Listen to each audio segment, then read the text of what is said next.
सकते आचार्य जी? गायन नहीं हुई है ना, बहुत दिन हो गए, तो गायन के लिए ट्रैक बनाने का भी इस समय मिल नहीं पा रहा। अभी कार्यक्रम कभी विवाह संस्कार है, कभी किसी और कार्यक्रम में, कभी आर्य समाज में जा रहे हैं, तो इसलिए उसमें थोड़ा समय लग जाता है। वैसे प्रयास करूंगा कि अब गायन प्रतियोगिता हो आगे, और ये वाली प्रतियोगिता भी तो शेष बची हुई है अभी 51 से 100 तक। देखते हैं, हो सकता है गायन प्रतियोगिता बीच में रखना, ऐसा भी हो सकता है, तो जो संभावना होगी वो कर देंगे। आचार्य जी फरवरी में ही रखना गायन की, अभी मत रखना। अच्छा, हाँ फरवरी में, अच्छा जनवरी पूरा निकलने दे। जी हाँ अच्छा, जी, जनवरी निकलने दीजिए। तो गला खराब है क्या? नहीं आचार्य जी जनवरी में ना घर में रहेगा, तो थोड़ा भी अटेंड नहीं कर पाएंगे हर बारी। अच्छा चलो ठीक है, बाकी ये वाली प्रतियोगिता हो तो फिर अटेंड करोगे? हाँ जी, ये तो मैं कर लूंगी, अगर वही सेम डेट हुई तो मुश्किल हो जाएगा। 27 जनवरी अच्छा की है जैसे अभी, तो अच्छा, नहीं उससे पहले हो जाएगी बड़े आराम से, उससे पहले हो लूंगी, वो जाएगी। तो कर लूंगी फिर। चलो ठीक है। चलो जी, अब 44 लोग दिखाई दे रहे हैं सामने, लेकिन कैमरे केवल खुले हुए हैं 2, 4, 6, 8, 10, 12 बस। बाकी सब ऐसे छुप के बैठ जाते हैं, पता नहीं कैसे कोई बड़ा भारी कोई पाप करके बैठे हैं। अरे सामने बैठो, पता तो लगे कैसे बैठे हो, क्या कर रहे हो, सुन रहे हो कि नहीं सुन रहे हो, पता लगते रहना चाहिए ना।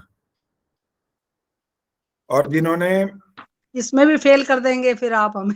हाँ जिन्होंने ये वचन दिया था कि हमारे को अभी ग्रुप से जुड़े रहने दो, हम आएंगे, हम वैसे तो बहुत सारों ने तो यही कह दिया कि हम सुनते हैं जी, लाभ तो बहुत उठा रहे हैं, लेकिन जुड़ नहीं पा रहे हैं, कारण बना दिए कई सारे कि परिवार में ये समस्या आ गई है या ये कारण होता है, उस समय हम स्कूल में है, सबने अपने अपनी बात कही।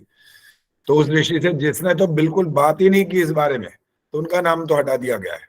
और भी अब हटने वाले हैं बहुत सारे, और नाम भी हट जाएंगे यदि वो बात नहीं करेंगे तो बीच बीच में आपको जगा देते हैं, चेता देते हैं, आप ध्यान दिया करो। और अगर बिल्कुल ही नहीं जुड़ना चाहते तो आपकी इच्छा है, उसमें कोई जबरदस्ती नहीं है। चलिए जी, अब मंत्र पाठ हो रहा है, और मंत्र पाठ आज करूंगा मैं। हाँ प्रवीण सेतिया जी दिखाई दिए, इनको जवाब दिया था आज मैंने कि अभी नाम नहीं जुड़ सकता। हाँ अगली जो परीक्षा है 51 से 100 की, उसमें आप जुड़ सकते हैं। ठीक है जी, तो अब आप माइक बंद कर लीजिए और हाथ जोड़िए और ध्यान से सुनिए। जो अब तक मंत्र पाठ करते रहे हैं और कहीं कहीं अशुद्धियां करते हैं, तो आज आपके सामने प्रत्यक्ष रिकॉर्डिंग तो भेजी हुई है, प्रत्यक्ष भी हो जाए कभी कभी तो उसमें भी ठीक रहता है। ध्यान से सुनने पर पता लग जाता है कि अशुद्धि कहाँ हो पा रही है, तो उसका ध्यान रखेंगे तो आगे से शुद्धि ना हो, और आगे किसी को भी अवसर मिल सकता है मंत्र पाठ करने का। ओम सहनाववतु सहनौ भुनक्तु सह वीर्यं करवावहै तेजस्विनावधीतमस्तु मा विद्विषावहै। ओम शांति शांति शांति।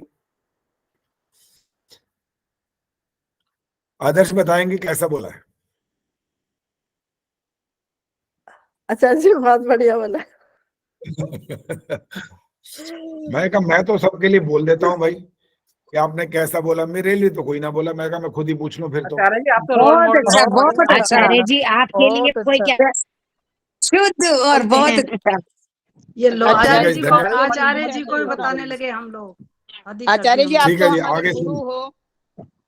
ठीक है जी, आगे सुनिए। मैं जब टेबल टेनिस खेलता हूँ प्रतिदिन, और वहां पर जो मेरे से जो ज्यादातर तो जूनियर ही होते हैं, खेल में नहीं उम्र में ज्यादातर, मेरे ख्याल मैं सबसे बड़ी उम्र का हूँगा वहां पर। तो वो खेलते हैं, तो जो मेरे सामने मेरे साथ खेल रहा होता है, अगर वो थोड़ा सा भी अच्छा खेलता है ना, 1, 2, 3 पॉइंट बना लेता है, तो देखने वाले तालियां बजाते हैं, और मैं सारी गेम जीत जाता हूँ तो मेरे लिए ताली नहीं बजाता कोई।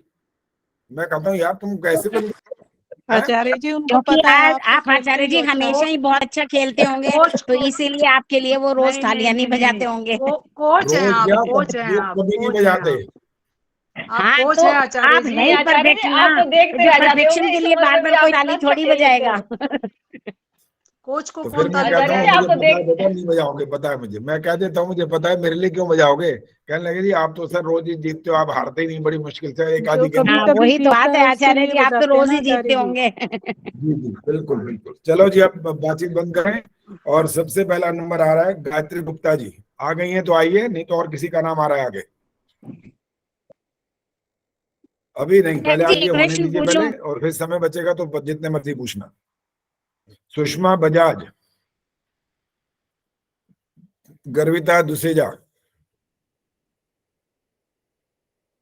इनके बाद है रानी शर्मा, सुषमा गुलाटी, सुशील मेहता जी तो आए हुए हैं। नमस्ते आचार्य आओ जी। जी सुशील जी। हाँ नमस्ते जी।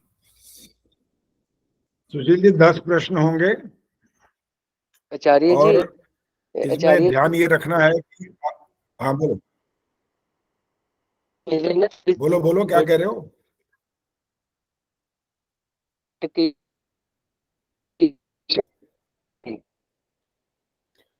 सुशील जी आपकी परीक्षा नहीं हो पाएगी आज, लग यही रहा है, आवाज कट रही है तो सुनाई भी नहीं दे रहा पूरा। आप दोबारा जोड़ो जब तक मैं किसी और से पूछता हूँ, दोबारा जोड़िए। कुलभूषण जी आइए, कुलभूषण जी नमस्ते जी। नमस्ते आचार्य जी। कुलभूषण जी आपको जो बात उनको कह रहा था अब आप भी सुनेंगे, सुन तो वो भी पा रहे होंगे लेकिन वो आवाज उनकी पहुंच नहीं रही थी।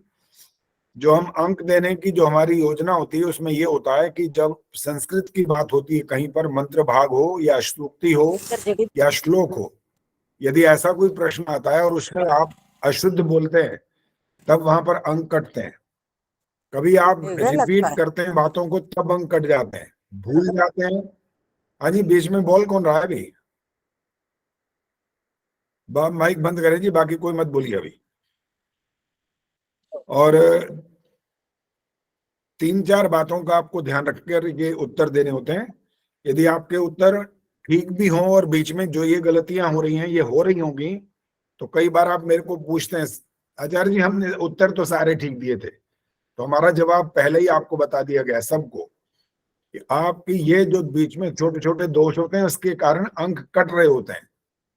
फिर ये केवल इतना मात्र काफी नहीं होता कि हमने थोड़ी देर लगाकर या आगे पीछे घूम फिर करके उत्तर दे दिया था। और ये इस बात का अभ्यास है कि आप कहीं पर जब बोलेंगे, आर्य समाज में बोले या परिवार में बोले या कहीं भी मौका मिले ऐसी बातों को बोलने का जो वैदिक ज्ञान से संबंधित हो, तो आप अच्छे से उसका प्रवचन कर सकें, ये इसका उद्देश्य है।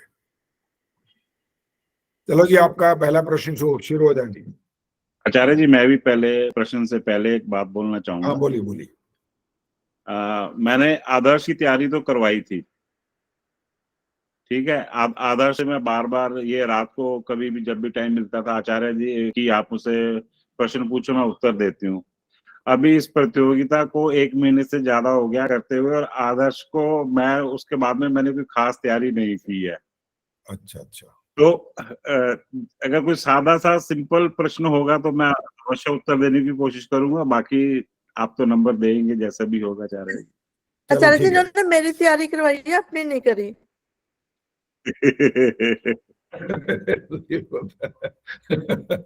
वो कोई कोई ऐसे बोलते हैं ना, तो अपना ध्यान रख जरा, ध्यान रख, तेरा ठीक होना चाहिए था, मेरी कोई गल नहीं। चलो जी देखते हैं कितनी तैयारी कराई है या की है। आएगा आपका प्रश्न अब। महर्षि दयानंद के 5 प्रमुख ग्रंथों के नाम। सत्यार्थ प्रकाश, व्यवहार वाणु, ऋग्वेद भाषा भूमिका,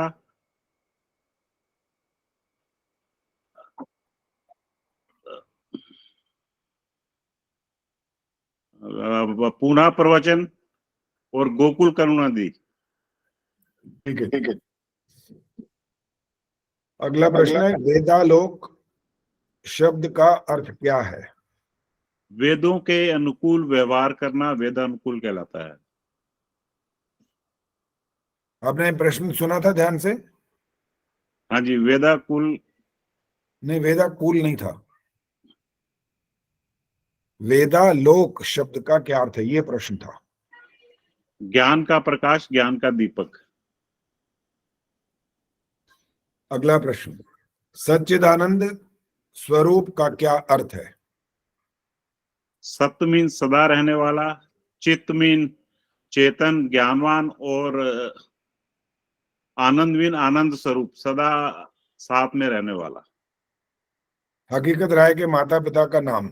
माता का नाम कोरा, पिता का नाम भागमल। तैयारी ठीक करवाई थी इसका मतलब आपने? ये तो आचार्य जी अभी पता नहीं, अगली तैयारी भी हो चुकी है वैसे आचार्य जी आदर्श की, मेरी तो अभी नहीं हुई। चलिए, विद्या कितने प्रकार से प्राप्त होती है, उनके नाम? विद्या 4 प्रकार से ग्रहण की जा सकती है: आगम, स्वाध्याय, प्रवचन और व्यवहार। यज्ञ शब्द का शास्त्रीय अर्थ क्या है? यह धातु से, धातु का नाम आचार्य जी मुझे भी याद नहीं आ रहा कि धातु से बना है। इसका है कि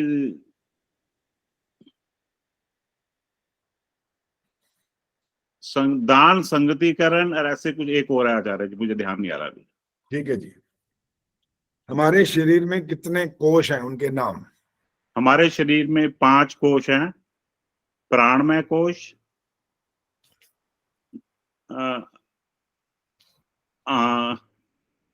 प्राणमय कोश, मनोमय कोश, अन्नमय कोश, प्राणमय कोश, मनोमय कोश, आनंदमय कोश, विज्ञान कोश और आनंदमय कोश। थोड़ी घबराहट हो जाती है आचार्य जी। हाँ जी। थोड़ी सी घबराहट हो जाती है। बिल्कुल दिखाई दे रही है।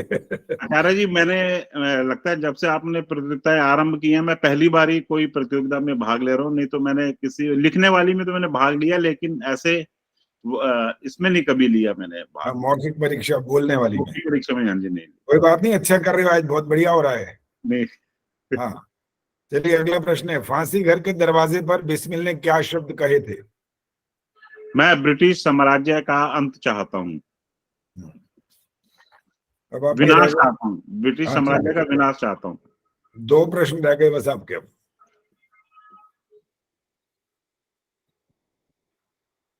लोग कहते हैं पदार्थ नष्ट हो गया, नष्ट होने का वास्तविक अर्थ क्या होता है? पदार्थ नष्ट नहीं होता, इसका कारण अंत में विलीन हो जाना हो जाता है और यह अवयव में टूट जाता है। ऐसे ही कुछ आचार्य जी इसका उत्तर है कुछ। ठीक है, चलिए अंतिम प्रश्न है अब आपका। वेद में धन संग्रह हेतु दोष क्यों नहीं माना गया? आचार्य जी इसका संस्कृत में तो पता नहीं, लेकिन हिंदी में ऐसा जरूर है कि 100 हाथों से कमाओ और 1000 हाथों से दान करो। चलिए धन्यवाद। तो गंगा नहा बैठे, इतनी जल्दी देख लो। धन्यवाद आचार्य जी। बहुत बढ़िया, ठीक है जी। आचार्य जी ऐसी प्रतियोगिता होने से थोड़ा सा खुल जाता है आदमी, लेकिन हाँ, हमें पहली बारी घबराहट, अगली बारी जब होगी तो हो सकता है मैं थोड़ा सा हाँ, ज्यादा खुल के बात। बिल्कुल बिल्कुल, और अच्छा तरीके से और अच्छे बोलोगे, ऐसी कोई बात नहीं है। हाँ जी, ठीक है। सुशील जी, सुशील मेहता जी, अब आप ऑन करो एक बार। हाँ जी, नमस्ते आचार्य जी। हाँ नमस्ते जी। अब तो ठीक लग रहा है मुझे, हाँ जी, हाँ जी, आवाज ठीक आ रही है। हाँ जी। चलिए सुशील जी, पहला प्रश्न है, ब्राह्मण के 6 कर्तव्य कौन कौन से हैं? ब्राह्मण के 6 कर्तव्य हैं: यज्ञ करना, यज्ञ करवाना, दान देना, दान लेना, विद्या प्राप्त करना और विद्या प्रदान करना। राग और द्वेष किसे कहते हैं? अनुकूल परिस्थिति में जो वस्तुओं से प्रीति होती है उसको राग कहते हैं। अनुकूल वस्तुओं की जो अप्रीति होती है उसको द्वेष कहते हैं। दोनों में अनुकूल शब्द आएगा? प्रतिकूल, दूसरे में प्रतिकूल, पहले में अनुकूल। ब्रह्मचर्य की रक्षा के लिए किन किन नियमों का पालन अनिवार्य है? ब्रह्मचर्य की रक्षा के लिए 5 नियम अनिवार्य हैं। नंबर 1, सदग्रंथों का पढ़ना, बुरे दृश्यों का त्याग,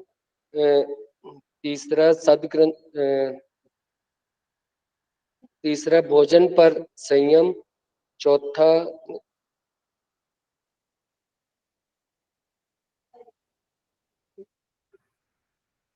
भूल गया जी।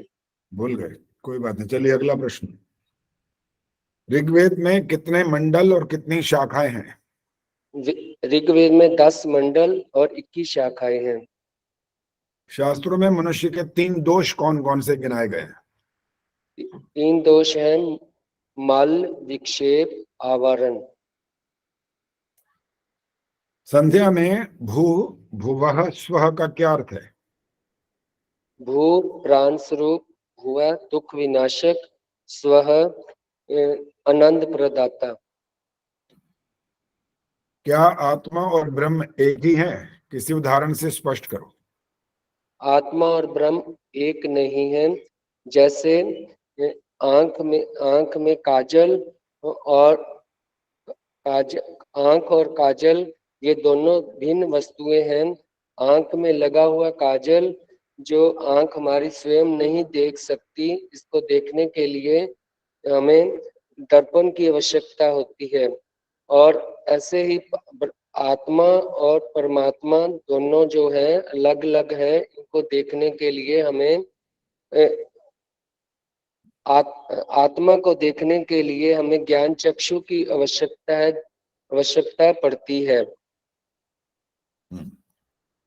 मनुष्य कितने प्रकार के होते हैं?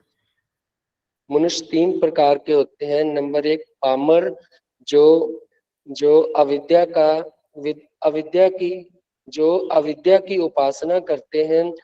दूसरे हैं विषयी, जो विद्या की उपासना करते हैं। तीसरे हैं मुमुक्षु, जो सत्य की उपासना करते हैं। ब्राह्मण ग्रंथ किसे कहा जाता है? ब्राह्मण ग्रंथ उनको कहते हैं जिसके अंदर यज्ञ करने की रीति का पूर्ण विवरण बताया गया है। चलिए अंतिम प्रश्न है आपका।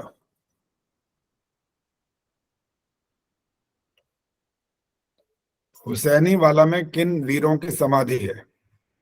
सरदार भगत सिंह, राजगुरु और सुखदेव।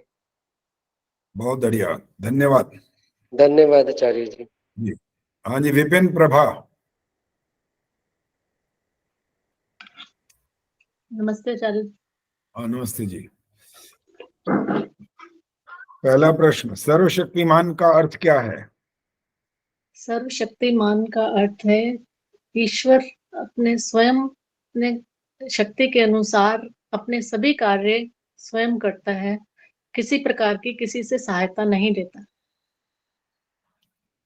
विद्या कितने प्रकार से प्राप्त होती है, उनके नाम? विद्या 4 प्रकार से प्राप्त होती है।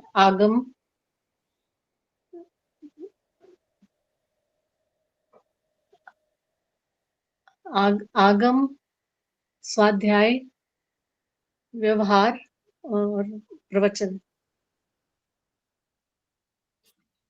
हमारे शरीर में कितने कोश हैं, उनके नाम? हमारे शरीर में 5 कोश हैं। पहला अन्नमय कोश, दूसरा प्राणमय कोश, तीसरा मनोमय कोश, चौथा विज्ञानमय कोश और पांचवा आनंदमय कोश। उपनिषद के ज्ञान को किन नामों से पुकारा जाता है? उपनिषद के ज्ञान को ब्रह्म विद्या, वेदांग, पराविद्या, शांति विद्या, मोक्ष विद्या और श्रेष्ठ विद्या के नाम से पुकारा जाता है। आर्यों के धर्म ग्रंथ कौन कौन से हैं? आर्यों के धर्म ग्रंथ चारों वेद, वेदांग, उपांग, उपनिषद, महर्षि दयानंद के रचित सारे और दर्शन।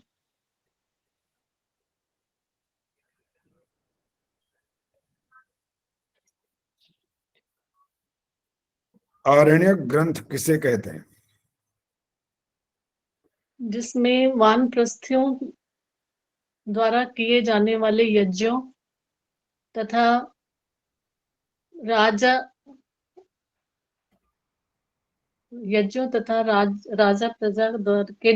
के नियमों का आत्मा तथा इंद्रियों के बारे में विस्तृत रूप से वर्णन किया गया है।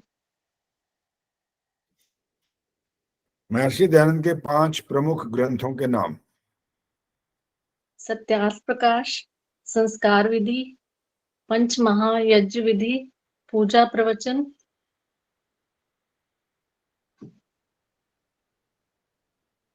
व्यवहार भानु। व्यवहार भानु से क्या बोला था, दोबारा बोलो, इससे पहले वाला। पूजा प्रवचन, अब सुनो, इसका संस्कार। नाम पूजा प्रवचन नहीं है, हाँ जी। इसका नाम है पूना प्रवचन। पूना प्रवचन, पूना स्थान का नाम है ये, महाराष्ट्र में जो। हाँ, पूजा नहीं है। अब आपके रह गए हैं 3 प्रश्न।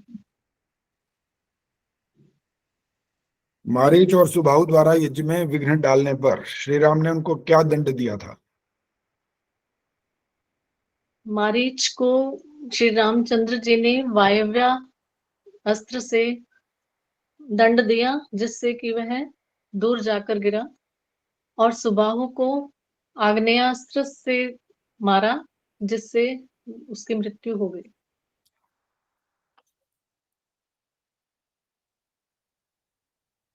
काशी विश्वविद्यालय की स्थापना किसने की थी? पंडित मदन मोहन मालवीय जी ने।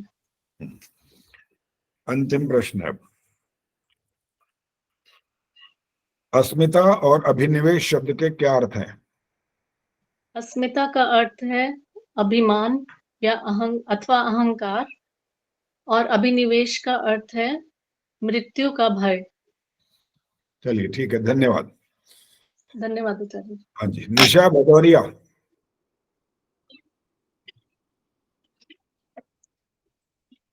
जी आचार्य जी, नमस्ते जी। हाँ नमस्ते जी। निशा जी, तैयारी करी है कि नहीं करी है? शादी थी आचार्य जी, तब तो बिल्कुल तैयार ही नहीं है, थोड़ी बहुत होगी। अच्छा, कठिन मत पूछना। चलो देखते हैं। हम सबसे मिले जुले पूछते हैं, कठिन सबसे पूछने लगेंगे ना तो फिर तो पता नहीं अंक मिलेंगे कि नहीं मिलेंगे। मिले जुले ही पूछते हैं। चलिए, पहला प्रश्न है आपका। राग और द्वेष किसे कहते हैं? राग और द्वेष, अनुकूल परिस्थितियों को राग कहते हैं, और प्रतिकूल परिस्थितियों को द्वेष कहते हैं। ये प्रतियों क्या होता है? प्रतियों बोला है ना, प्रतियों क्या चीज है? प्रतीत। अच्छा, प्रतीत, अब ठीक बोला है ना। अनुकूल प्रतीत होने वाली, ओके। हैदराबाद का सत्याग्रह किनके नेतृत्व में हुआ था? हैदराबाद का सत्याग्रह पंडित मदन मोहन मालवीय के। अगला प्रश्न है, वेद में धन संग्रह हेतु दोष क्यों नहीं माना गया? धन, अच्छा जी मैंने ज्यादा याद नहीं किए। अच्छा, कोई बात नहीं, आगे चलते हैं। आत्मा इस शरीर में कहाँ रहता है? आत्मा कंठ नाभि के मध्यम में और हृदय आकाश में प्रवेश करती है। 2 सुप्रसिद्ध स्मृति ग्रंथों के नाम। मनु स्मृति और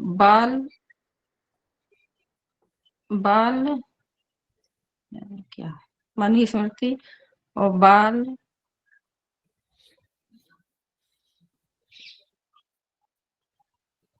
स्मृति।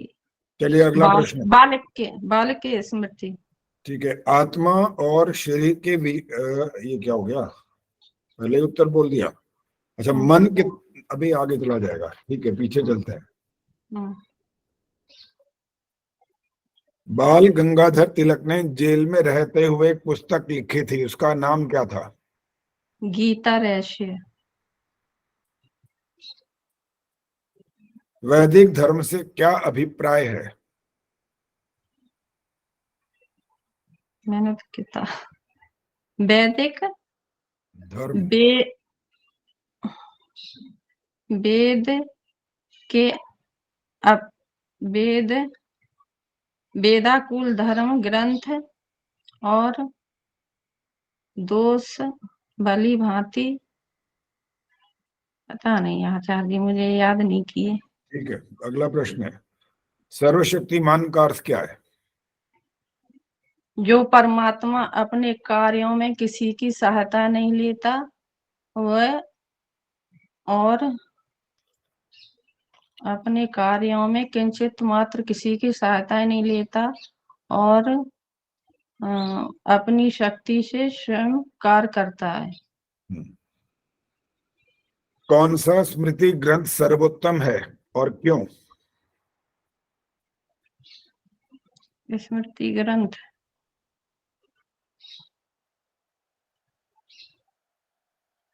भूल जाता है आचार्य जी, थोड़े बहुत तो करे थे यार। ठीक है, चलिए अंतिम आपका प्रश्न है अब। संध्या शब्द का समुचित अर्थ क्या है? नहीं आता ये भी। याद ही नहीं करे आचार्य जी, बिल्कुल देख ठीक ही है, नहीं पाए, एक आदमी देखे थे। कोई बात नहीं। संतोष गुप्ता जी आइए। जी आचार्य जी। संतोष जी, आपका क्या हाल है? आचार्य जी पता नहीं, आप देख लीजिए। अच्छा, अब पता लगेगा कैसा हाल है। ये ठीक है, संध्या शब्द का समुचित अर्थ बताओ। वो क्रिया जिससे हमें ध्यान पूर्वक पूजा कर सकें।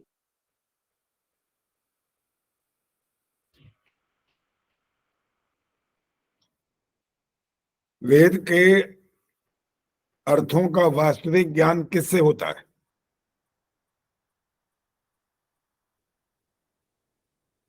वेद और वेदानुकूल धार्मिक ग्रंथों को पढ़ने से हमें वेद के अर्थों का वास्तविक ज्ञान होता है। आचार्य जी उत्तर पूछ लिया आपने। स्वतः प्रमाण और परतः प्रमाण किसे कहते हैं? वेदानुकूल को स्वतः प्रमाण कहते हैं क्योंकि उसमें ईश्वरीय ज्ञान है, और परतः प्रमाण वेदानुकूल जो ग्रंथ नहीं है उनको परतः प्रमाण कहते हैं। गलत बोल दिया मैंने ये। कोई बात नहीं, बोल दिया तो अब तो बोल दिया। हाँ बोल दिया आचार्य जी। आरण्यक ग्रंथ किसे कहते हैं? ब्रह्मचारियों द्वारा जो जिसमें यज्ञों, आत्मा और इंद्रिय रहस्यों के बारे में विस्तृत ज्ञान दिया गया हो, उन्हें आरण्यक ग्रंथ कहते हैं। किनके द्वारा बोला था आपने? वानप्रस्थियों द्वारा। थोड़ी देर बाद आ जाता है समझ। चलिए अगला प्रश्न है, महर्षि दयानंद के 5 प्रमुख ग्रंथों के नाम। सत्यार्थ प्रकाश, ऋग्वेदादि भाष्य भूमिका, संस्कार विधि, पंच महायज्ञ विधि और पूना प्रवचन। विद्या कितने प्रकार से प्राप्त होती है, उनके नाम। विद्या 4 प्रकार से प्राप्त होती है, आगम, स्वाध्याय, प्रवचन और व्यवहार। यज्ञ शब्द का शास्त्रीय अर्थ क्या है? ये यज्ञ धातु से लिया गया है, जिसका मतलब है देव पूजा, संगतिकरण और दान। ईश्वर दिखाई क्यों नहीं देता और उसकी मूर्ति बनाकर पूजा करना क्यों शास्त्र के विरुद्ध है? ईश्वर निराकार है, इसलिए वो दिखाई नहीं देता, और वो इसी तरह के है जैसे भूख प्यास हवा हमें दिखाई नहीं देती, हम उसकी मूर्ति नहीं बना सकते, उसी तरह हम ईश्वर की भी मूर्ति नहीं बना सकते। मूर्ति तो जड़ पदार्थ है, उसकी पूजा नहीं करनी चाहिए। निरंकार ईश्वर की ही पूजा करनी चाहिए, यही शास्त्र संगत है। वैदिक धर्म से क्या अभिप्राय है?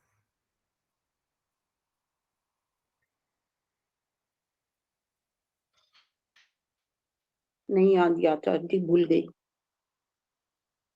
लोग कहते हैं पदार्थ नष्ट हो गया, नष्ट होने का फिर असली मतलब क्या होता है? पदार्थ कभी नष्ट नहीं होता है, उसको उसके अव्यय हो जाते हैं, जो कि उसमें संपूर्ण रूप से समाहित हो जाए, उसी को कहते हैं नष्ट होना। चलिए, हो गए आपके सारे प्रश्न। सारे पूछ लिया आचार्य जी? जी, कुसुम शर्मा। आचार्य जी इनका तो पहले हो गया था। कुसुम शर्मा का? अच्छा, हाँ, 2 बार नाम आ गया था इनका। हाँ, ठीक बात है। हाँ जी हाँ। ठीक है। संतोष नंदवानी। हाँ जी, उपस्थित हैं तो आइए जल्दी से। मेरा हो चुका है आचार्य जी। हो गया आपका भी? अच्छा, हाँ जी, आपका नाम भी 2 नाम बार। था। हाँ हाँ, ऊपर देख लिया मैंने, हाँ जी। नंबर भी लग चुके हैं आपके। सविता धींगड़ा उपस्थित नहीं है शायद। नहीं आचार्य जी, नमस्ते आचार्य जी, मेरी तैयारी नहीं है। अच्छा, ठीक है जी। किरण शर्मा जी, आइए। हाँ जी आचार्य जी नमस्ते। नमस्ते जी।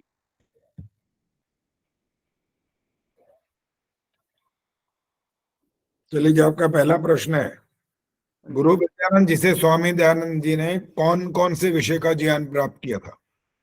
गुरु विजयानंद जी से स्वामी दयानंद जी ने 3 वर्ष तक वेद, वेदांग, उपांग और दर्शन शास्त्र और व्याकरण आदि की शिक्षा प्राप्त की। विक्रमी संवत किसके नाम से शुरू हुआ और अब कौन सा संवत चल रहा है? महाराजा विक्रमादित्य के नाम से शुरू हुआ और 2080 चल रहा है। वैदिक धर्म से क्या अभिप्राय है? वेद और वेदानुकूल ग्रंथों का अध्ययन जो मनुष्यों के द्वारा किया जाता है उसे वैदिक धर्म है। सर्वशक्तिमान का अर्थ? वह परमात्मा जो अपने कार्यों में किंचित मात्र भी किसी की सहायता नहीं लेता, वो अर्थात वो सर्वशक्तिमान है।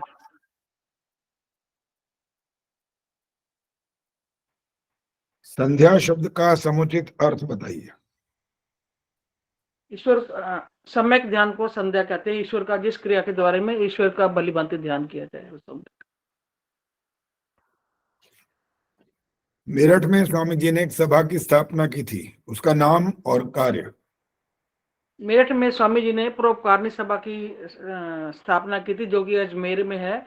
इसका कार्य ऋषि के ग्रंथों की रक्षा करना, प्रकाशन करना।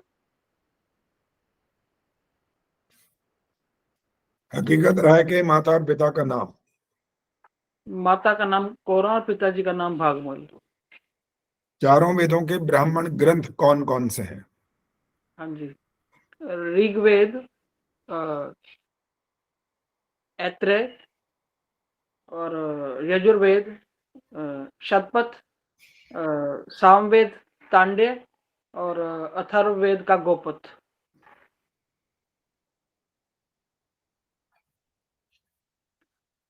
महर्षि दयानंद के 5 प्रमुख ग्रंथों के नाम?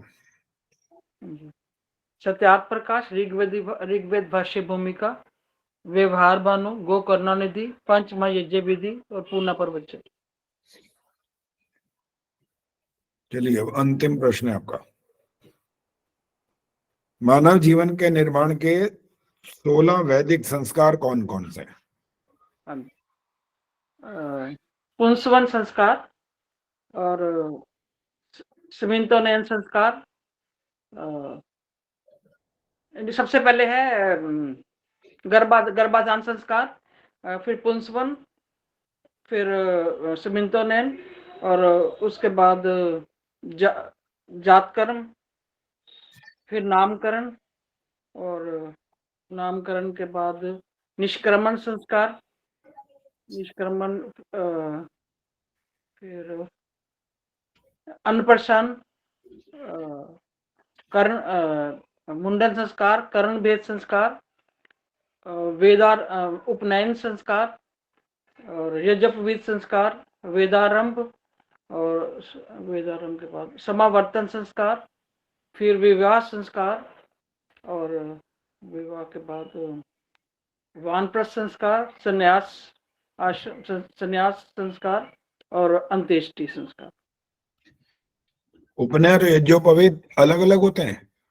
हाँ जी, उपनयन संस्कार और हाँ यज्ञोपवीत संस्कार सॉरी, हाँ एक ही होता है आचार्य जी, गलती लग गई। ये आपने दोनों भाई कई बोल दिए। चलिए हो गए आपके 10 प्रश्न, धन्यवाद। सुषमा कांत, हाँ जी सुषमा जी आइए जल्दी से, और ठीक से बैठो, दिखाई दे पूरी तरह। हाँ अब ठीक, हाँ ऐसे, और भी फिर आगे चाप के वो ऊपर लगे हुए, हाँ अब ठीक है। फोटो हाँ, उल्टी हो रही है। हाँ, एक ठीक मिनट। है, ठीक है। चलिए अब आपके प्रश्न शुरू हो रहे हैं। पहला प्रश्न है, विद्या कितने प्रकार से प्राप्त होती है, उनके नाम? विद्या 4 प्रकार से प्राप्त होती है, आगम, स्वाध्याय, प्रवचन और व्यवहार। सर्वशक्तिमान का अर्थ क्या है? परमात्मा जो अपने कार्य करने के लिए किंचित मात्र भी किसी की सहायता नहीं लेता, और उसे सर्वशक्तिमान परमात्मा कहते हैं। ज्योतिष ग्रंथों के मुख्य विषय क्या है? सूर्य, चंद्र, पृथ्वी, तारागण, सौर मंडल की गति व ग्रहण की जानकारी ज्योतिष ग्रंथों में होती है। कौन सा स्मृति ग्रंथ सर्वोत्तम है और क्यों? मनुस्मृति ग्रंथ सर्वोत्तम है क्योंकि इसमें चारों वर्णों और चारों आश्रमों के कर्तव्यों और राजा के नियमों का सुंदर ढंग से वर्णन किया गया है। हमारे शरीर में कितने कोश हैं, उनके नाम? हमारे शरीर में 5 कोश हैं, अन्नमय कोश, अन्नमय कोश, प्राणमय कोश, मनोमय कोश, विज्ञानमय कोश और आनंदमय कोश। सच्चिदानंद स्वरूप का क्या अर्थ है? सत्य, सदा रहने वाला, चेतन अर्थात ज्ञानवान, और आनंद जो आनंद में है, जिसका कभी दुख नहीं होता। आर्यों के धर्म ग्रंथ कौन कौन से हैं? आर्यों के धर्म ग्रंथ हैं चारों वेद, ब्राह्मण ग्रंथ, 11 उपनिषद, वेद, वेदांग, स्मृति ग्रंथ और महर्षि दयानंद द्वारा रचित लिखित ग्रंथ। उपनिषद के ज्ञान को किन नामों से पुकारा जाता है? उपनिषद के नाम को ब्रह्म ग्रंथ, ब्रह्म ग्रंथ, वेदांत, पराविद्या, मोक्ष विद्या और पराविद्या, मोक्ष विद्या,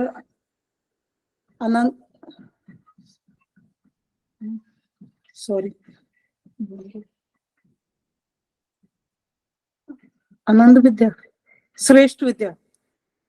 आचार्य जी आपका माइक म्यूट हो गया। ठीक है जी, अब आपके 2 प्रश्न और बचे हैं बस। स्वामी दयानंद का निर्वाण कब, कहाँ, किस दिन और कितने बजे हुआ था? स्वामी दयानंद जी का निर्वाण अजमेर में 30 अक्टूबर 1883 को अजमेर में दीपावली के दिन साय 6 बजे हुआ था। आपने जो उत्तर दिया स्वामी दयानंद जी का, आगे शब्द क्या बोला था? निर्वाण। हाँ निर्वाण, निर्वाण ही बोला है। अच्छा पहले भी निर्वाण बोला था। ओके, रिकॉर्डिंग में ये तो निर्माण लगा, मैंने कहा नहीं निर्वाण बोला सर। ठीक है जी। अंतिम प्रश्न है आपका। लोग कहते हैं ये पदार्थ नष्ट हो गया, नष्ट होने का असली मतलब क्या होता है? नष्ट होने का मतलब समाप्त होना नहीं होता। अब ये अवयवों में पृथक हो जाना या विलीन हो जाना, कणों में विलीन हो जाना, वो नष्ट होना कहलाता है। कोई भी पदार्थ पूर्ण रूप से समाप्त नहीं होता। चलिए धन्यवाद जी, हो गए आपके 10 प्रश्न। हाँ जी, अब जितने उपस्थित हैं तो कैमरा ऑन करो, और किसी ने अभी परीक्षा देनी हो तो आज आपको अवसर मिल रहा है। इसके बाद जो पहली ये परीक्षा है 1 से 50 प्रश्न तक, ये अब इसके बाद नहीं होगी। अगर आज उपस्थित हैं, बाद में जुड़े हैं, तो वो अभी बता सकते हैं मेरे को। आचार्य जी मेरे से सुन सकते हो? राज चावला। नहीं, जिन्होंने अपना नाम समय पर नहीं दिया उनकी परीक्षा नहीं होगी। प्रवीण सेतिया ने भी हाथ खड़ा किया, आप भी कह रहे हो, ऐसे इंदिरा टांगरी ने भी बोला था, बहुत सारे लोगों ने बोल रखा है, लेकिन वो अवसर अब नहीं मिलेगा।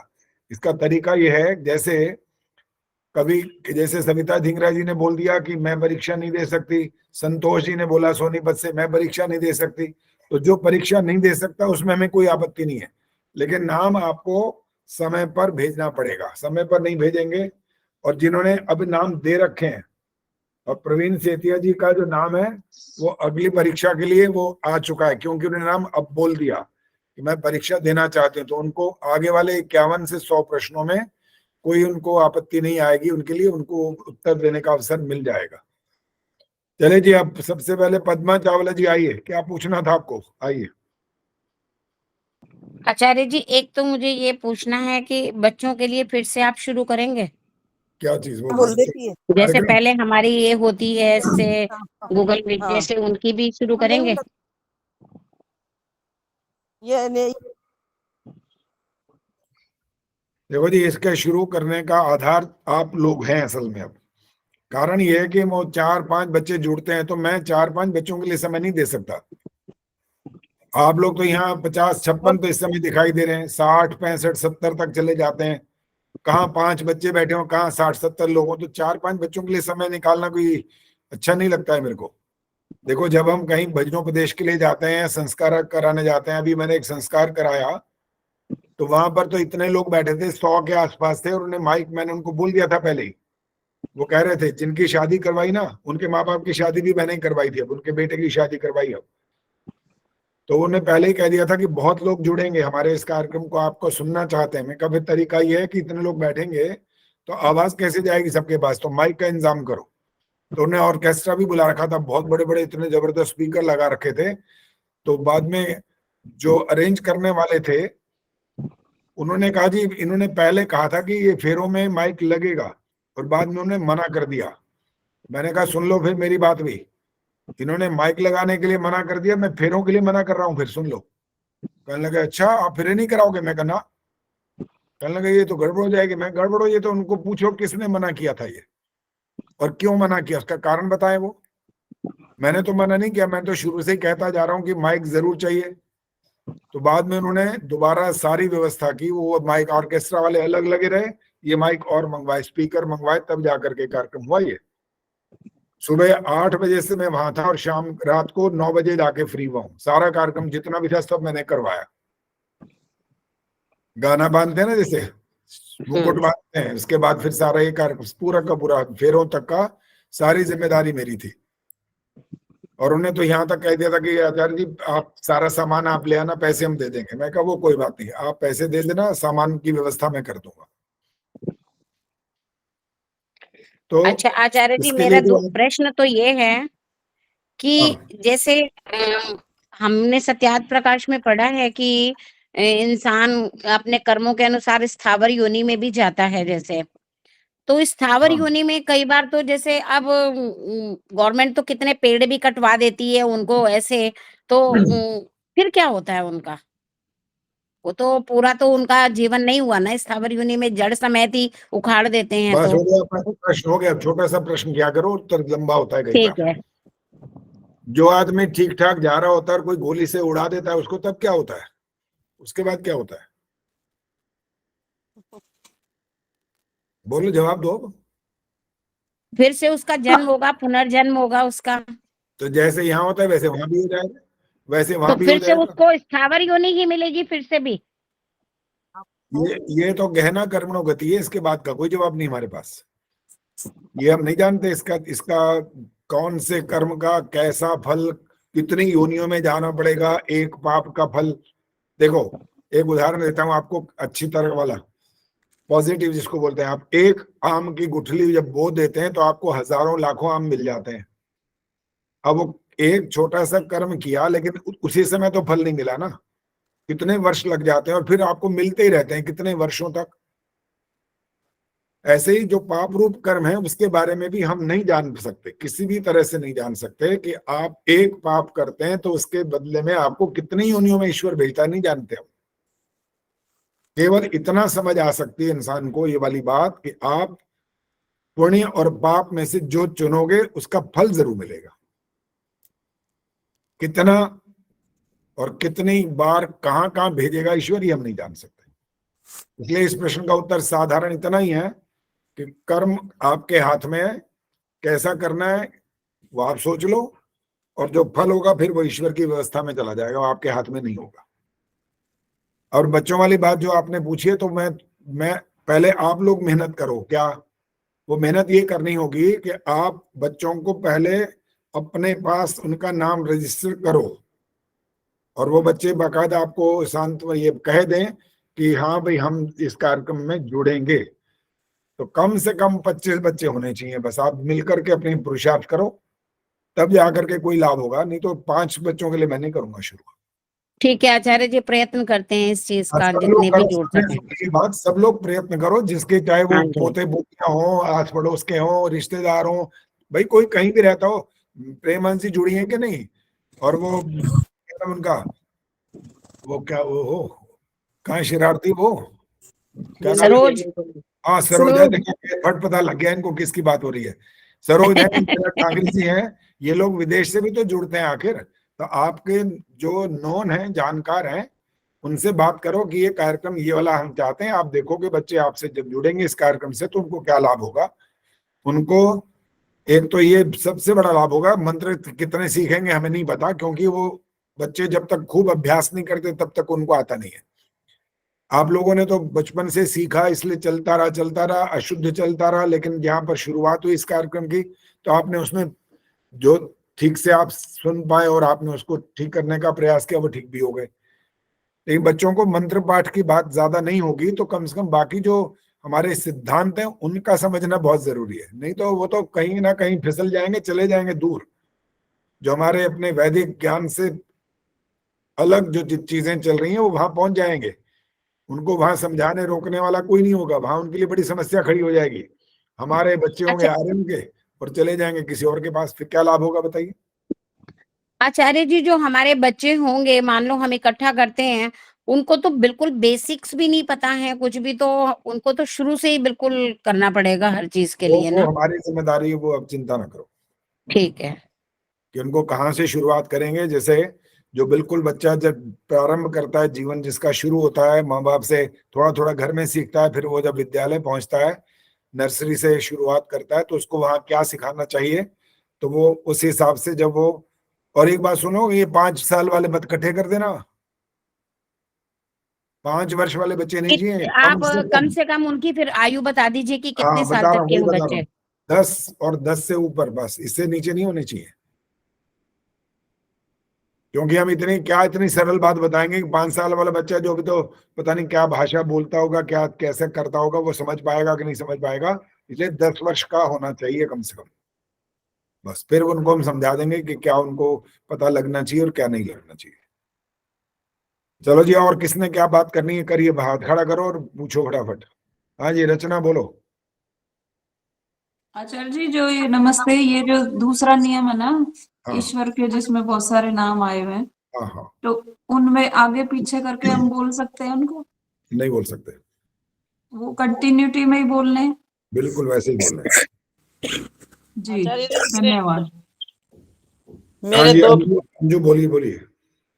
एक तो आचार्य जी, ये हम स्वामी श्रद्धानंद जी के आगे अमर हुतात्मा लगाते हैं, हाँ इसका क्या तात्पर्य है? देखो, जिनका जीवन बलिदान होता है ना, हाँ जी।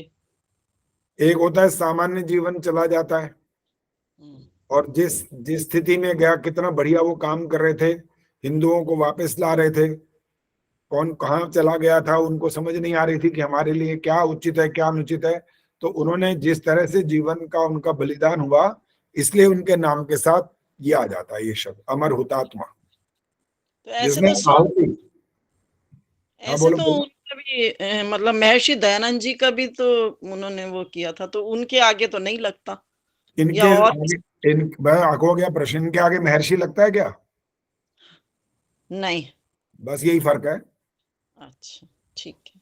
और आचार्य जी, दूसरा एक बात दूसरा सुनिए। प्रश्न है मेरा कि ये हाँ कल्प वृक्ष जो है, इसकी जो बार बार वर्णन आता है, तो उससे क्या मतलब है? कल्प वृक्ष किस तरह की, मतलब इच्छाओं की पूर्ति है या क्या है, ये समझ नहीं। कुछ कुछ बातें ना अतिशयोक्ति की कही जाती हैं असल में। अच्छा। कोई ऐसा वृक्ष नहीं होता जो आप नीचे खड़े होकर के लो दे भाई ये दे दे। एक वो गऊ के बारे में भी आप सुनते होंगे, कामधेनु। हाँ, तो कामधेनु का मतलब ये नहीं था, वो ऐसी थी कि इतना अच्छा उसका दूध था जिससे आपको बल मिलता था, ओज ओज मिलता था, शक्ति मिलती थी, आपका स्वास्थ्य अच्छा रहता था। ये सब कारण होते हैं, ना कि उसको अतिशयोक्ति के रूप में। अगर वैसा का वैसा उत्तर समझ लेंगे तो फिर हम अज्ञान की तरफ बढ़ जाएंगे। उनके भाव समझने होते हैं, क्योंकि जब कई बार बातें होती हैं इसी प्रकार की, तो एक चावल का दाना था जी, उससे उन्हें सारी दुनिया को भोजन करा दिया। ये कैसे हो जाएगा भाई? कोई जादू हो जाएगा क्या? जादू नहीं होता वहां कहीं भी। प्रेमा जी बोलो जी। आचार्य जी, इसको हम ये कह सकते हैं कि ये अलंकारिक भाषा का प्रयोग किया जाता है। हाँ बिल्कुल, अलंकारिक वर्णन है ये सब। गीता मेरे से आज किसी ने पूछा था, उसे ये तो मैंने बता दिया कि कल्प वृक्ष जो है कोई वृक्ष नहीं होता, पर मेरे को ये इतने जितनी समझ आई मैंने इतना बताया कि कल्प वृक्ष का मतलब है कि जो हम ऐसे काम करें जिससे हम मतलब इच्छा मतलब सब ऐश्वर्यों के स्वामी बन जाए। और आप बताइए, मेरा मार्गदर्शन करिए इसमें कि कल्प का क्या मतलब है। वैसे वेदों में भी कई बार आता है, लेकिन मतलब क्या है इसका कल्प का? जो कल्प वृक्ष के रूप में जो उदाहरण आपको दिए गए ना, हमारे इतिहास का भी अगर कोई ऐसा उदाहरण मिलता है तो उसका ठीक वैसा का वैसा शाब्दिक अर्थ नहीं लेना होता। अच्छा, ठीक। अगर वैसा का वैसा अर्थ लेंगे तो बहुत गलतियां हो जाएंगी, बहुत अज्ञान की तरफ बढ़ जाएंगे हम। ठीक। हाँ जी, गीता तिवारी बोलो। आचार्य जी नमस्ते। हाँ नमस्ते जी, बोलिए। आचार्य जी पूछ रही थी, ये दूसरे राउंड के जो क्वेश्चन आंसरों का एग्जाम देना है तो इसके लिए वापस नाम लिख के भेजने पड़ेंगे क्या? नहीं नहीं, दोबारा नाम नहीं देंगे। जिन्होंने पहले नाम नहीं दिया था समय पर, वो नाम जरूर, वो नाम अपना दे देंगे आप। जी जी ठीक है, हमने लेकिन पहले दे उनको दिए तो। लेकिन उनकी एक हानि हो चुकी है क्या? अब 100 में से नंबर तो मिल चुके, उनके तो 0 हैं। अब अगले जो 100 होंगे उसमें से उनको मिल पाएंगे, बस ये हानि हो गई उनकी। ठीक है। इसलिए इन नियमों का पालन करना जरूरी होता है कि हम बिल्कुल तैयार रहा करें। जो कुछ पढ़ रहे हैं, जो कुछ आपको संदेश वहां मिल रहा है, सूचना दी जा रही है ग्रुप पर, उसको ध्यान से पढ़ो और उसके हिसाब से उसका पालन करो। बस ये इसका तरीका होता है। हाँ जी, और किसने क्या पूछना है पूछिए। आचार्य जी, मैं पूछना चाहती हूँ कि अयोध्या में जो अब राम मंदिर बन रहा है, प्राण प्रतिष्ठा के बारे में आपके क्या विचार है? हम लोग तो इसको मानते नहीं है। अब यही हो रहा है कि वो नहलाएंगे, उस मूर्ति को लेके जाएंगे, फिर प्राण प्रतिष्ठा होगी। तो देखो, ये कैसे प्राण, समझाया जाए? पहली बात तो ये कि इंसान की क्या औकात किसी चीज में प्राण डाल दे, हो नहीं सकता, असंभव बात है। अब रही बात ये कि जो प्राण प्रतिष्ठा वाला जो ये कार्य करते हैं, उनका उद्देश्य क्या होता है? उनका उद्देश्य होता है कि अब हमने एक विधि विधान पूर्वक इनको स्थापित कर दिया, अब हम इनकी पूजा शुरू करेंगे। उनका उद्देश्य तो ये होता है। लेकिन हमारा उद्देश्य तो चाहे प्राण प्रतिष्ठा करो चाहे मत करो, हमारे लिए तो वो एक मूर्ति है बस। लेकिन इतना हम जरूर आज के युग में ये बात थोड़ा मान करके चलेंगे कि श्री राम का जो भव्य इतना बड़ा मंदिर बना रहे हैं, हिंदुओं को संगठित करने का एक कार्यक्रम उपक्रम जो चल रहा है ना, वो उसमें कोई बुरी बात नहीं है। आप अगर हिंदू और आर्यों में यही लगातार भेद करते रहे और कहो जी हम तो मूर्ति पूजक नहीं है, ये हमारे अपने हैं ही नहीं, ऐसा अगर कर देंगे ना तो हमारे लिए बड़ी हानि की बात हो जाएगी। बाकी तो आपके हैं ही नहीं कोई। अब उतना नाम लेना भी ठीक नहीं होता ना, या ऐसे कार्यक्रमों में जितने दुनिया भर के मतांतर हैं वो तो अपने कहला ही नहीं सकते, ये तो फिर भी अपने कहलाएंगे। हमारा और इनका एक मतभेद है मुख्य रूप से, बस हम ईश्वर को साकार नहीं मानते, ये साकार मान करके पूजा कर रहे होते हैं। वरना वो तो ईश्वर को सर्वव्यापक भी कहते हैं, जबकि सर्वव्यापक भी कहते हैं और फिर साकार भी मान लेते हैं। जब सर्वव्यापक होगा तो साकार कैसे उलेगा भाई? तो ये जो छोटा सा उनका अपना पक्ष है वो वेद के अनुकूल नहीं है, वेद के प्रतिकूल चलता रहता है। अच्छा, स्वराज गुप्ता जी कहाँ, जरा आइए सामने।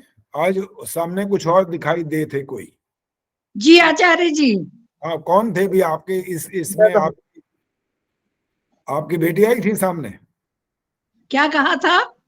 मैं ये बोल रहा हूँ कि आपके जो आप इस समय आप सामने हो, यहाँ पर इस नाम से कोई और था सामने थोड़ी देर पहले, ऐसा है? नहीं नहीं नहीं नहीं। अच्छा, नहीं था, चलो फिर कोई और साथ में खड़े थे कोई जना, इनके साथ में कोई खड़ा था पहले। हाँ तो वही तो कह रहा हूँ, वही पूछ रहा हूँ मैं, ये कह रहे हैं नहीं नहीं कर रहे हैं। अच्छा, तो हो सकता है भाई अतुल निशा में से कोई हो खड़े हुए, मैं हाँ मुझे हाँ, नहीं। कोई ना कोई, देखो आप में और उनमें फर्क तो होता है ना, दिखाई दे रहा है। स्वराज गुप्ता जी को थोड़ी मैं भूल पा रहा हूँ कि ये वो तो ठीक है आचार्य जी, वो उन दोनों में से कोई और होगा, कुछ कह रहा हाँ होगा मेरे से, नहीं हाँ, मुझे वो ध्यान सामने नहीं। आए थे इधर कैमरा में तो दिखाई दिया मैंने कहा कोई और आया हुआ है। जी जी जी जी। ये चलो जी, कब और की, किसने? जब हाँ जब कक्षा शुरू हुई तब की बात है हाँ हाँ, आचार्य जी? तब की बात है, तब की बात। अच्छा हाँ, तब हुआ होगा। वो बेटा बाहर गया हुआ था तो वो आया था तभी। नहीं, बेटा नहीं था। अच्छा, तो वो पुत्र वधू होंगी मेरी। पुत्रवधू हो सकती हैं, कोई बेटी अगर आई है तो वो हो सकती है। नहीं, बेटी कोई नहीं है, बस यही दोनों है घर में। पुत्रवधू होंगी, ठीक है। जी। चलो जी, और किसने क्या पूछना है पूछो। आचार्य जी आज मेरी भाभी भी जुड़ी है इसमें, क्या नाम है इनका? विनीता अरोड़ा। यहाँ कहाँ दिखाई तो नहीं दे रही है? अब उन्होंने अपने आप को पता नहीं वो तो नहीं कर रखा, कैमरे से दूर तो नहीं कर अच्छा रखा। हाँ, ये हो सकता है, ठीक है। आपने जो एक बार नंबर दिया था, इनका दिया था क्या जोड़ने के हाँ लिए? जी हाँ जी, ये नोएडा में ही रहते हैं। अच्छा, तो आइए जी, विनीता कपूर जी आइए, सामने तो आए, पता तो विनीता लगे। अरोड़ा। अच्छा हाँ, ये आई है विनीता अरोड़ा। हाँ जी, आप अपने बारे में परिचय दो अपना, पहले पहले थोड़ा सा, और कैमरा भी ठीक रखो, पता लगे कौन है। हाँ ठीक है, आप दिखाई दे रही हैं। परिचय बताओ, आर्य समाज का परिचय है या कोई और परिचय है आपका? मेरा आर्य समाज का ही है परिचय। अच्छा, वैसे तो मैं बचपन से ही जुड़ी हुई हूँ आर्य समाज से। तो कौन और सी आर्य आगे समाज में जाती है? जाते नहीं थे, मतलब शादी से पहले। अच्छा, बाद में चांदपुर में मेरी शादी हुई तो वहीं वेद मंदिर में ही जाते थे। अभी आप नोएडा में रहते हैं ना? अभी नोएडा में 33 वाले में जाती हूँ। 33 वाले में? अच्छा, आचार्य जी वाले में। हाँ ठीक जी। ठीक ठीक। मैं भी जाता रहता हूँ कभी कभार। आचार्य जी मुझे पूछना है एक मैंने प्रश्न। आपको देखा नहीं कभी। देखा नहीं है, क्योंकि हमारा कार्यक्रम जब होता है तो हम तो कार्यक्रम के लिए जाते हैं, केवल सम्मिलित होने नहीं जाते। दूसरा बीच में और जब कोई काम होता है मेरे को, तब मैं जाता रहता हूँ। हाँ जी जो वहाँ है ना गायत्री मीना जी, वो मिलती है मेरे को हर बार। हाँ जी, मंत्री है वो वहाँ के। हाँ जी हाँ जी, और इसलिए पिछले वीरवार को भी मैं वहां गया हुआ था तो वो मिली मेरे को वहां पर। आपका सत्संग चल रहा था, मतलब महिलाओं का उस समय। हाँ जी हाँ जी। चलिए मैं ठीक है। थर्सडे और संडे दोनों दिन जाती हूँ। अच्छा, बहुत अच्छा जी। रजनीकांत जी बोलेंगे अब। जी आचार्य जी, एक प्रश्न पूछना था कि हाँ जी, जो पूछ। ईश्वर की निर्गुण उपासना करते हैं तो उसमें जो उत्तर में आपने लिखा है कि उसके नकारात्मक गुणों की उपासना करते हैं, तो इसको एक बार ठीक से समझाइए आचार्य जी। एक आधा उदाहरण दो पहले। उसमें जैसे निर्गुण उपासना में जो आपने लिखे हैं निर्विकार, अनुपम और अनादि, हाँ। ये अब जब आप निर्विकार बोलेंगे तो देखो, किसी भी बात को समझने का जो तरीका होता है ना, और पॉजिटिव और नेगेटिव दोनों तरफ से में अगर समझ में आती है बात, तो हम संशय रहित हो जाते हैं। भाई वे कौन है? वी प्रभा, बंद करो जी माइक, माइक बंद कर दीजिए उधर। हाँ ठीक है। जब किसी भी पदार्थ के बारे में आप विश्लेषण करेंगे उसका, और उसको एक तरफा आप अगर उसके गुण का परिचय देते जाएंगे, तो दूसरा जो पक्ष है नकारात्मक वाला, वो नहीं बताएंगे तो दूसरा व्यक्ति भ्रम में आ सकता है। तो संशय रहित हो जाने के लिए दोनों बातों को बताना जरूरी होता है। जो हम नकारात्मक, जो जहां पर अ या निर्विकार ऐसा शब्द आ रहा है, अनुपम, अनादि, ठीक है, तो जो इस प्रकार के शब्द आते हैं तो उससे हमें और स्पष्टीकरण होता है कि ईश्वर कैसा है, ऐसा है और ऐसा नहीं हो सकता किसी भी हालत में। जैसे मेरे ख्याल से योग दर्शन का ही सूत्र होगा ये, मुझे पूरा ध्यान नहीं आ रहा, उसमें ही होगा मेरा ख्याल है।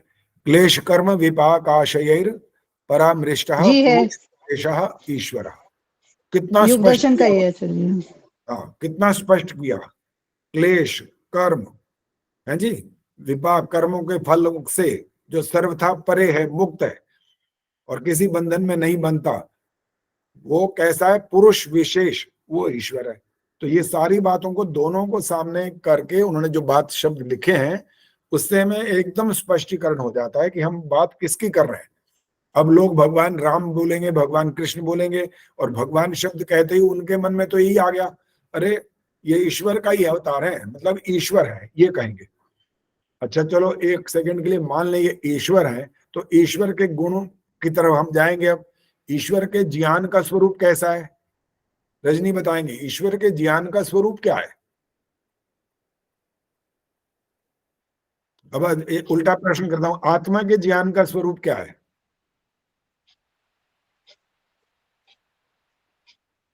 हाथ खड़ा कर। आचार्य जी मैं तो जो आप समझा रहे थे अब उसी को समझने के उसमें रह गई। बताएंगे जी, ईश्वर के ज्ञान का स्वरूप बताओ या आत्मा के, दोनों में से कोई एक बता दो। प्रेमहंस जी पहले बोलेंगे। आत्मा का स्वरूप तो इच्छा द्वेष प्रयत्न सुख दुख यही है आचार्य जी। ठीक है, लेकिन अभी जो स्पष्टीकरण और चाहिए ना, जिसकी आवश्यकता, वो अभी बात नहीं आई है। प्रेमहंस जी बोलेंगे अब। हाँ जी, हम जैसे ईश्वर के बारे में कहेंगे, स्वरूप के बारे में, तो दूसरा नियम जो है आर्य समाज का वो पूरा बता सकते हैं कि कुछ नहीं, सगुण इतना और लंबा कुछ नहीं, इतना लंबा। प्रेम जी सिर्फ उसके ज्ञान के स्वरूप की बात बताओ बस। ईश्वर का ज्ञान का स्वरूप क्या है? अंजू चौधरी। सर्वशक्तिमान बोल सकते हैं आचार्य जी। नहीं, सर्वशक्तिमान नहीं है यहाँ पर। आचार्य जी मैं बताऊं? नहीं, पहले अंजू चौधरी, उसके बाद आप आना। आत्मा अल्पज्य है और परमात्मा सर्वज्ञ है। तालियां बजा रहा हूं मैं तुम्हारे लिए, ठीक है? यही स्वरूप है, बस यही तो फर्क है वहां पर। अब जब हम राम की बात कर रहे थे, जिसको भगवान मान लिया गया दुनिया ने, उन्होंने कहा ये भगवान है, ये ईश्वर का अवतार है, ये ईश्वर है, जो मर्जी कह दिया उन्होंने। हमें तो प्रश्न ये करना है पहले कि वो सर्वज्ञ हैं। उत्तर क्या है इसका? रजनी जवाब देंगे, बाकी मत बोलिए, क्यों उनसे बात चल रही है। रजनी माइक ऑन रखो। जी आचार्य जी।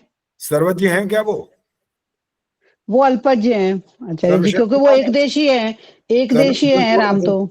सर्वशक्तिमान है? नहीं। न्यायकारी है? नहीं, न्यायकारी तो फिर भी कह सकते हैं कि उन्होंने न्याय कोई किया होगा, पर सर्वज्ञ नहीं कह सकते उनको।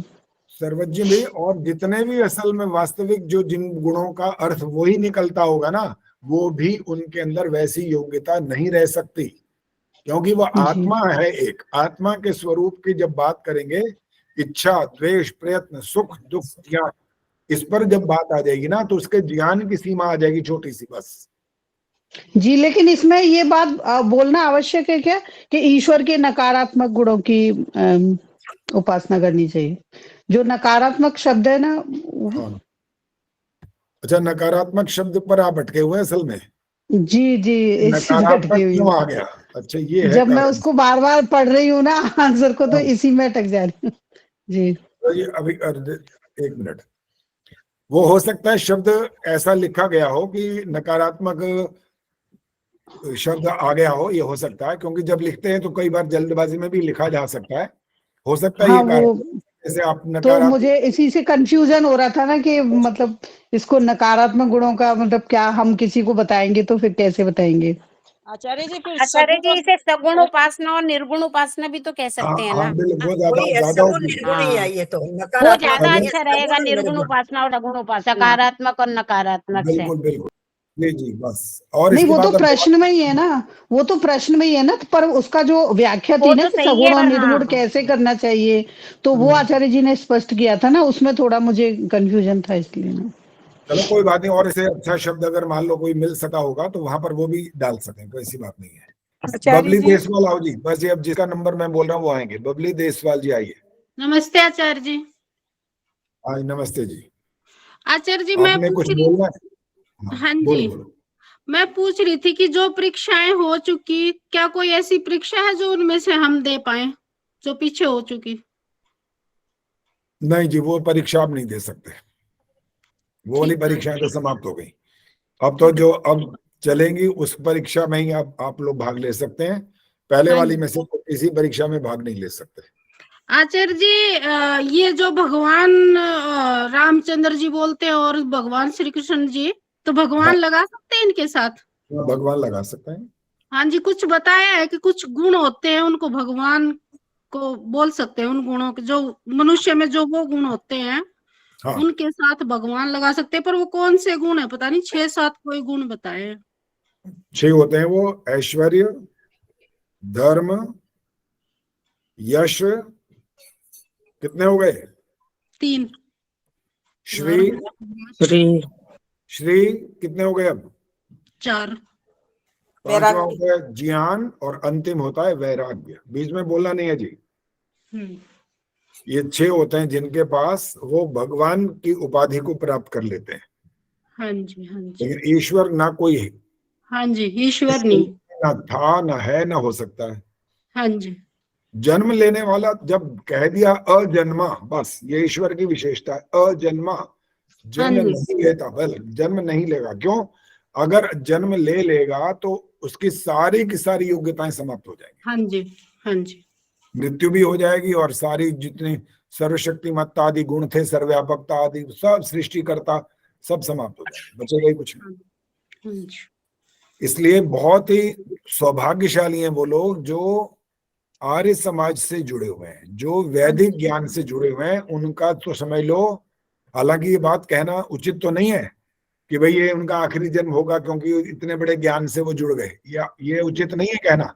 लेकिन फिर भी ये कहा जा सकता है कि अगर आगे अगर उनके जन्म होने हैं और वो इसी ज्ञान से युक्त होते रहे तो मुक्ति तक जरूर अवश्य में पहुंच जाएंगे।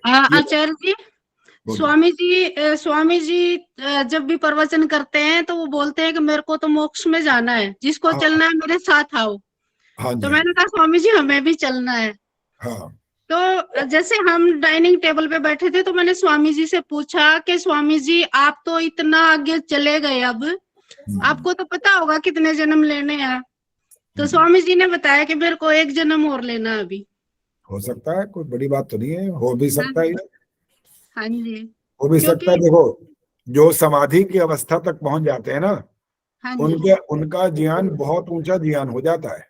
वो स्वामी दयानंद जी की बात कर रहा हूँ, 18 घंटे की समाधि लगाते थे, अर्थात इतने घंटे तक आनंद में मग्न रहते थे।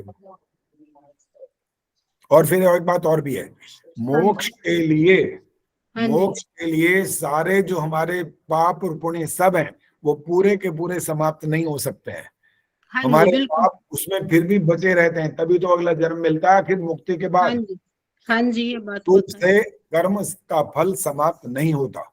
ये ईश्वर के ऊपर निर्भर करता है कि वो हमें किस समय कौन कौन से कर्मों का फल प्रदान करता है। ये व्यवस्था उसकी, हमारी और आपकी नहीं है। हाँ जी, चलो जी, अब हाँ जी, आचार्य जी एक प्रश्न इसी से कनेक्टेड कि वो कौन से कर्म करने चाहिए ताकि हम अगले जन्म में भी आर्य समाज या ज्ञान प्राप्त करने के लिए करें। तो अब कौन से हमें कर्म करने चाहिए या हम तब कैसे करें? छोटा सा सिद्धांत है, छोटा सा सिद्धांत है, ईश्वर प्रणिधान। लिखा है वहां, मैं बाकी का मेरे को याद नहीं, शुरू में क्या था, अंत में लिखा है ईश्वर प्रणिधानाद वा। वो तो शौच संतोष वो है ना, शौच संतोष तप स्वाध्याय ईश्वर प्रणिधानानि नियमः। वो अलग है, वो अलग, वो नियम की बात हो रही है वहां पर, यम और नियम बात हो रही है, वो तो वो बात है। अच्छा, ये जो बात कही है, श्लोक की अंतिम जो लाइन शब्द कहा मैंने, या ये सब करो या ईश्वर प्रणिधान कर लो तो मोक्ष हो जाएगा।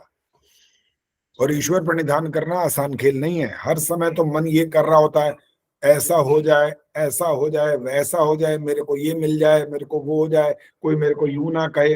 ये जो जितना भी ये सब चलता रहेगा ना अंदर, तो वो ईश्वर प्रणिधान नहीं होने देता, फिर वो रोक देता है। नहीं, मोक्ष तो पता है नहीं होगा अभी लेकिन आगे अच्छे कर्मों के लिए, मतलब जैसे आपने बताया कि अगले जन्म में भी हम ज्ञान पूर्वक वो प्राप्त करते रहें, तो वो कैसे करें कि हमें अगले जन्म में भी ये जन्म भी मिले, ये मनुष्य। और क्या शुभ कर्म, सिंपल सी बात है, कोई गहरा प्रश्न नहीं है, बहुत सिंपल प्रश्न है। तो शुभ कर्म करो, और शुभ कर्म देखो, जो बीज बोते हैं वही तो फल मिलता है, आखिर बदल थोड़ी जाता है वो। तो आप शुभ कर्म करेंगे तो आपको मिल जाएगा आगे, कोई बड़ी बात थोड़ी है, फिर मिल सकता है। लेकिन अगर आचार्य जी क्या हुआ ईश्वर प्रणिधान का? हाँ जी, ईश्वर प्रणिधान का क्या अर्थ है, मतलब एक्सप्लेन क्या करेंगे? एक्सप्लेन ये करेंगे, कर्म करो और ईश्वर को समर्पित कर दो। समर्पित वो कर पाओगे जो अच्छा होगा। और इसका मतलब ये होगा कि आपने दान दिया और वहां ये कहा कि मेरा नाम छाप दो वहां पर, भाई ईश्वर प्रणिधान समाप्त हो गया। कि आपने कहा मेरा नाम आ जाना चाहिए, बस नाम आ गया तो आपका ईश्वर प्रणिधान नहीं होगा। आप अच्छे काम करते जाओ और कहो ये सब इदन न मम, ये वाली भावना जुड़ी हुई यहाँ पर। आचार्य जी इसको निष्काम कर्म भी तो कह सकते हैं। भाई ये बीच में एक साथ नहीं बोल सकते भाई। निष्काम कर्म भी तो कह सकते हैं इसको। निष्काम कर्म भी कह सकते हैं। हाँ जी। निस्वार्थ भावना से किए हुए कर्म भी कह सकते हैं ना। दोबारा बोलो। निस्वार्थ भावना से किए हुए कर्म। वो शब्द बदलते रहते हैं थोड़े थोड़े, कोई ज्यादा अंतर नहीं होता उसमें, अर्थ तो वही निकालना है, इसका कोई इतना बड़ा फर्क नहीं हो जाता उसमें, अर्थ वही होता है, शब्द बदलते हैं बस। आप कभी कह देते हो मोक्ष हो गया, कोई कहता है मुक्ति हो गई, कोई कहता है जन्म मरण से छुटकारा मिल गया, कोई कहता है संसार सागर से पार उतर गए। शब्द अलग अलग बोल रहे हो, बात तो एक ही है, कोई फर्क थोड़ी है उसमें। चलो जी, अब कोई प्रश्न नहीं होगा, बस समापन। आचार्य जी एक बता देना जरा। बोलो क्या कहना है। आचार्य जी नमस्ते। 79 क्वेश्चन है जो प्रश्न, उसमें आपने लिखा वो वाला समर्पण मंत्र सुनाओ। हाँ। और उसका उत्तर में आपने वो दिया हुआ नमस्कार वाला मंत्र। तो वो वाली बात कर दी थी, वो नमस्कार कर लो उसको, बस नमस्कार करना है। हाँ बस उसको वो कर लो, जो उत्तर लिखा हुआ उसका प्रश्न बना लो। बता दिया था। चलो जी, अब बात नहीं करिए, अब बस शांति बात करेंगे। जी आचार्य जी, एक मेरा प्रश्न है। आचार्य जी, आपने जो जल सिंचन का मंत्र जो भावार्थ अर्थ बताए थे, तो उसमें लास्ट को जो है तो दिया से लेकर के दिया तक लाना है कि बीच में, एक ने मुझे बताया था कि बीच में ही लेना है। देव सवितु जो मंत्र के साथ जो किया जाता है, तो फिर दिया से लेकर के दिया तक किया जाता है कि बीच में से लिया जाएगा? कहीं से भी कर सकते हैं, आना वो पूरा का पूरा चक्र समाप्त होना वहीं पर प्रकाश में समाप्त होगा। लेकिन सिर्फ मंत्र पाठ करना और प्रक्रिया करने से भी कुछ नहीं होगा। होगा तब जब कुछ काम वही करोगे। ये तो सिर्फ समझाने के लिए ना कि प्रकाश से और प्रकाश की ओर चलना है, अर्थात ज्ञान प्राप्त करने में लगातार प्रयत्न करते रहना, ये मतलब है इसका। ओम द्यौः शान्तिरन्तरिक्षं शान्तिः पृथिवी शान्तिरापः शान्तिरोषधयः शान्तिः वनस्पतयः शान्तिर्विश्वे देवाः शान्तिर्ब्रह्म शान्तिः सर्वं शान्तिः शान्तिरेव शान्तिः सा मा शान्तिरेधि। ओम शान्तिः शान्तिः शान्तिः। जो बोले सो अभय। जगत गुरु महर्षि दयानंद की जय हो। भारत माता की जय हो। आर्य समाज वेद की ज्योति ओम का झंडा वैदिक ध्वनि